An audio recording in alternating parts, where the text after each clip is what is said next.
Well, we're here with former England fast bowler Darren Gough. They tell me these days he's a football expert.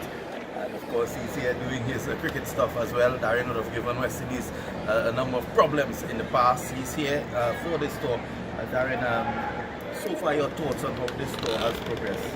Well, I think like most people around the world, not just in England, I felt we all thought this West Indies side was showing some fight, that was improving slowly. I thought Stewie Law did a fantastic job improving the West Indies cricket, giving them a bit of fight and a bit of purpose. And you got some very talented youngsters, but if you're going to be honest, most people thought England, although they haven't got a good record in the Caribbean, would come here and probably beat comfortably this West Indies side.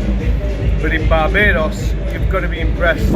Jason Holder was a fantastic leader, getting runs and wickets, and the way he marshalled the four fast bowlers in that first innings was unbelievable. And it was like going back to 1980, watching the West Indies, the great West Indies sides of the 1980s. So yeah, I've been impressed by them. It's been played good, positive cricket.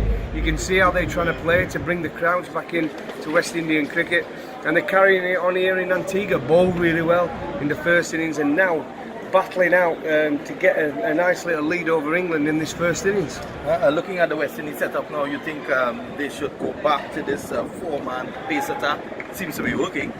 Well, yeah, I would say so. They had huge success. You could argue the greatest test team ever, couldn't you? With four fast bowlers. Roston Chase, if he can work on his bowling a bit more. I mean, I called him a part-time off-spinner, which I think it is. I don't think it's unfair. I think he's someone who's a batsman who, if he bowls 10 overs in a game, is happy at that.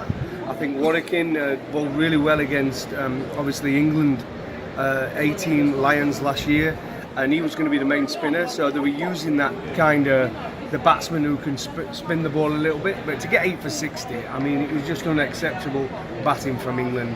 I think he hardly turned the ball in that second test match. And if you think about some of the great spinners the world's ever had who have never got 8 wickets in innings, and Roston Chase, he didn't bowl badly, he bowled well, but I think 8 for 60 kind of flattered him. And my final question, a word on Shimron Hetman, how he approaches this cricket.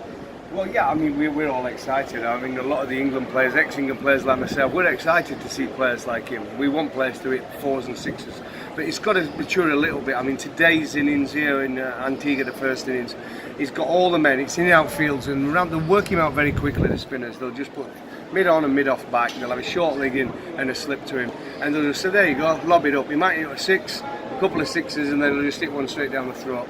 The way he got out today in Antigua, he got nowhere near the pitch of the ball. He should have just tried to push it for one into the offside. He still tried to use his power, go through it, and he got out to a brilliant catch from Jimmy Anderson. So he's got to be a little bit more selective in his batting, but natural talent, it's there and playing for all to see, and we don't want to take that away from him. Well, I want to thank Darren Gough, the cricket football expert, for his candid views on West Indies cricket. This is Vinod Bamchan for CNC3.